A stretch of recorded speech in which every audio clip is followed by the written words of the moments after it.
Hi వర్స్ welcome to our channel. Pushpa నటుడు శ్రీతేజ్ పైన కేసు అయితే నమోదైపోయింది. సో ఈయన లక్ష్మీ ఎన్టీఆర్ సినిమాలో చంద్రబాబు నాయుడు గారి పాత్రను కూడా పోషించారు. ఆ మధ్య అప్పటి నుంచి కాస్త గుర్తింపు అయితే తెచ్చుకున్నారు.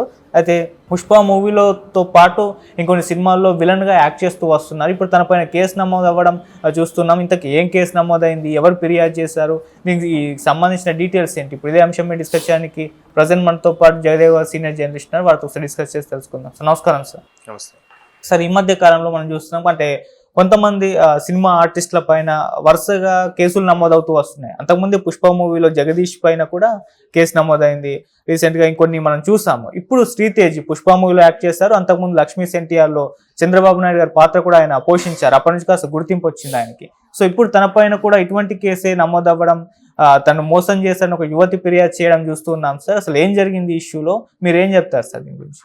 కేసులు నమోదవడము, ఇష్యూస్ రావడం అనేది ప్రతి దగ్గర సహజం, ప్రతి దగ్గర ఉన్నదే, ప్రతి రంగంలో కూడా ఉంటుంది. కాకపోతే ఇది సిల్వర్ స్క్రీన్ కదా, వెండి తెర మీద అనేసరికి జనాలకి కొంచెం ప్రేక్షకులకి ఆతృత ఎక్కువ ఉంటుంది. అరే ఏంటి అది ఏమైందంట. కాకపోతే వాళ్ళు కూడా కొంచెం మనల్ని ఇన్ని కళ్ళు అబ్జర్వ్ చేస్తుంటాయి, మనల్ని నిజంగా వాళ్ళకి మనకు సంబంధం లేకుండా మనల్ని ఆరాధించేవారు, మనల్ని ఇష్టపడేవారు, ఫ్యాన్స్ ఉంటారు అని వాళ్ళు కూడా కొంచెం జాగ్రత్తగా ఉండాలి. మేబీ క్షణికం అవ్వచ్చు, లేదంటే నిజంగా తప్పు ఉంటే ఉండొచ్చు, లేదా డబ్బు కోసం కూడా ఇవాళ రేపు కొంతమంది యువతలు రివర్స్ కేసు పెట్టడం కూడా మనం చూస్తున్నాం. ఇందులో వాస్తవాలు అవాస్తవాలు మనకు తెలియదు. అవి నేము ఫేమ్ వచ్చిన తర్వాత, లేదంటే డబ్బును సంపాదించిన తర్వాత కొన్ని విషయాలు ఇలా వెలుగులోకి వస్తున్నాయి, కొన్ని విషయాలు వెలుగులో రాక చీకట్లోనే మగ్గిపోతున్నాయి, మరికొన్ని కేవలం డబ్బుని బ్లాక్మెయిల్ చేయడం కోసం, తీసుకోవడానికి కోసం కూడా కొంతమంది చేస్తున్నారు. సో శ్రీతేజ్ లక్ష్మీ ఎన్టీఆర్ కాదు, బాలయ్య గారు నిర్మించిన ఎన్టీఆర్గా యాక్ట్ చేసిన కథానాయకుడు సినిమాలో కూడా ఈయన రాజశేఖర రెడ్డి లాగా యాక్ట్ చేశారు. ఈయన చంద్రబాబు నాయుడు గారి లాగా రానా యాక్ట్ చేశారు, రాజశేఖర రెడ్డి గారి లాగా ఈయన శ్రీతేజ్ యాక్ట్ చేశారు. తర్వాత చాలా మంచి మంచి క్యారెక్టర్, మారేడుమిల్లి నియోజకవర్గం అని ఉంటుంది, అందులో కూడా మంచి హీరోలు పోషించాడు ఆయన. అది సినిమా బాగుంటుంది కూడా. సో అట్లాంటి వ్యక్తి ఇంతకుముందు కూడా ఏదో ఇష్యూ ఫేస్ చేశాడు. ఒకసారి వివాహేతర సంబంధం కూడా ఏదో పెట్టుకున్నట్టు కూడా ఒక ఇప్పుడు అవును, ఆ మహిళ హస్బెండ్ కూడా సూసైడ్ చేసుకొని చనిపోయాడు. వాళ్ళ బంధువులు ఈయన పైన కేసు పెట్టారు. అవును, అంటే దానివల్లే చనిపోయాడు అన్నట్టుగా ఏదో ఒక ఇష్యూ కూడా విన్నాను. అంటే చనిపోయాడు విషయం నాకు గుర్తులేదు, కానీ ఇట్లా ఇల్లీగల్ కాంటాక్ట్ అన్నట్టుగా ఏదో విన్నాను. తర్వాత ఇప్పుడు అమ్మాయి అవుతుంది. ఈ సినిమాల్లో మీరు అన్నట్టు జగదీష్ సంబంధించి కూడా పంజాగుట్ట పోలీస్ స్టేషన్లో కేసు నమోదైంది. ఇది కూకటపల్లిలో జరిగింది. అలాగే రీసెంట్గా ఆయన ఎవరు, శ్రీహర్ష సాయి గాల యూట్యూబర్, ఆయన మీద కూడా ఒక అమ్మాయి ఎలిగేషన్, అమ్మాయి డబ్బు కోసమా ఏంటా అన్నది. ఇంకా మరి జానీ మాస్టర్ అంటే మరీ దారుణం. ఎంత దారుణం అంటే జానీ మాస్టర్ గారు తప్పు చేశారా చేయలేదా అన్నది మనకు సందర్భం తెలియదు మనకి ఇంకా పూర్తిగా.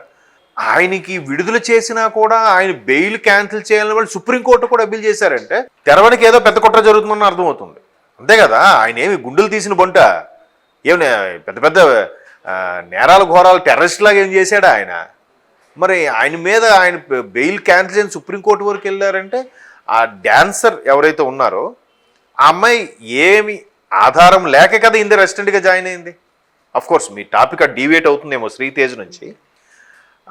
ఏ ఆధారం లేని అమ్మాయి జానీ మాస్టర్ ఆదరించినప్పుడు ఆయన ఇష్యూస్ ఆయన ఎంత దారుణం. పాపం ఆయన ఏం చేశాడు, పోనీ తప్పు చేశాడు, ఇంక ప్రూవ్ అవ్వలేదు. ఆయనకు వచ్చిన అవార్డు కూడా క్యాన్సిల్ అయిపోయింది. ఆయనలో ఉన్న ప్రతిభకి, ఆయన కంపోజ్ చేసిన డ్యాన్స్కి కదా అవార్డు వచ్చింది, ఆయనకి కాదు. ఆ డ్యాన్స్ కంపోజ్ చేసిన మాస్టర్ కొరియోగ్రాఫర్ ఎవరు అంటే జానీ మాస్టర్ కదా. సో అతను ఒక్కడే కాదు, అతనితో పాటు అసిస్టెంట్లు కూడా చాలా కష్టపడి ఉంటారు కదా. స్టెప్ రిహార్సల్ చేయించడము, ఒకడు ధనుష్ లాగా, ఒకడు నిత్యమైన లాగా డ్యాన్స్ చేస్తే, లేదా ట్వింకిల్ ఖన్నా, అది రాశి ఖన్నా లాగా ఇద్దరు యాక్ట్ చేస్తే ముందు వాళ్ళు చూసి ప్రాక్టీస్ చేస్తారు. మరి వాళ్ళకి కూడా వచ్చినట్టు అవార్డు వాళ్ళు కూడా తీసేసినట్టేగా. అంత కక్ష ఏంటి అంటే ఏదో జరుగుతుంది.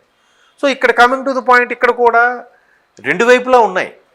ఇప్పుడు మొన్న కూడా ఒక మిత్రుడు విడాకుల కేసుకు సంబంధించి ఒక ఇట్లా ముందు దిశ వాళ్ళు కౌన్సిలింగ్ చేస్తారు.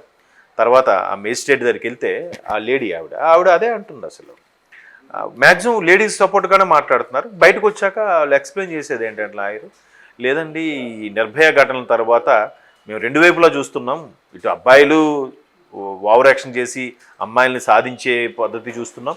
అమ్మాయిలు కూడా ఓవర్ ఎక్స్పెక్టేషన్స్తో వీడు మమ్మల్ని సాటిస్ఫై చేయట్లేదు, మా కోరికలకి రీచ్ అవ్వట్లేదు అని చెప్పి వాళ్ళు రివర్స్లో వేరే వాడిని చూసుకొని లేదంటే ఇంకోటి పెళ్లి చేసుకుందాం అనే ఉద్దేశంతోనో వీళ్ళపై లేనిపోని కేసులు పెట్టే అంశం కూడా చూస్తున్నామండి.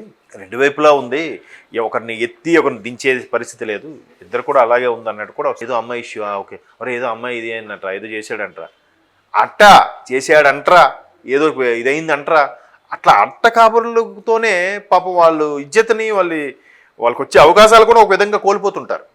వెంటనే ఎలా ఉంటుందంటే ఏమయ్యా మొన్న ఎప్పుడో ఈయన ఏదో అవకాశాలకు వెళ్ళాడు అనుకో, మొన్న ఏదో ఇష్యూ వచ్చిందన్నావు కదా, సరే మరి టచ్లో ఉండి చూద్దాం, అదొక బ్యాడ్ రిమార్క్ కదా.